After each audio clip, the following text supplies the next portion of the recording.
Weather on the ones with Storm Tracker 13's Abby Coney. All right, John, we are riding the roller coaster. Yesterday, record-setting temperatures for Colorado Springs and Pueblo with 92 and 100 respectively. And today we're tracking the cold front expected to track into our region today, which will drop our daytime temperatures, increase those wind speeds, and bring along some heavy rainfall. Let's first take you outside. I want to show you this gorgeous sunrise, Pikes Peak Summit House.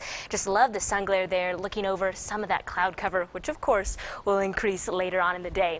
Current temperatures outside right now to note, pretty warm in the eastern plains, upper 60s and lower 70s at this hour, with the 60s and 50s for Colorado Springs and Pueblo respectively. And then we're also looking at the 30s out toward the higher country.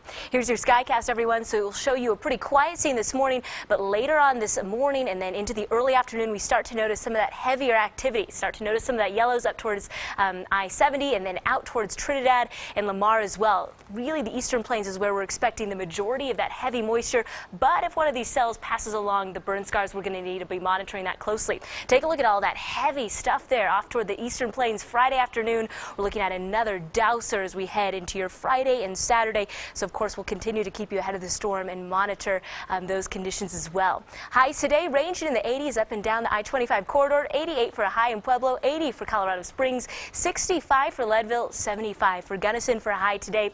Looking at the 70s and 80s out toward the eastern plains, 78 for Lyman, 88 the expected high for La Junta. Let's take you through that 7-day forecast. So a big significant drop in daytime temperatures into Friday. We'll be in the mid 60s at that point. We'll be back into the 70s by Sunday as we start to see some of that clearing, but we are leaving the chance for that precipitation the whole way through with just some slight chances on Wednesday. Overnight temperatures during this time in the 40s and 50s.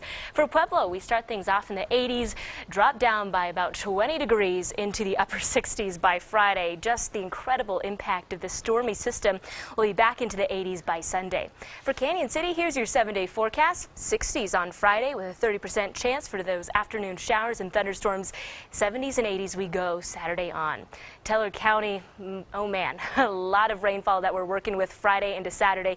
We start to see some general clearing on Sunday all the way through Wednesday, but we're leaving in the chance for that precipitation, and the Storm Tracker 13 team is going to be very, very busy over the next couple of days as we're tracking this storm. So if you do have outdoor plans, kind of keep your fingers crossed for Sunday. Maybe. Exactly. Keep your fingers crossed. Try to get things done in the morning side time. No, that's tricky, but my word of wisdom. All right. Thanks, Abby. You're welcome. All right, let's check.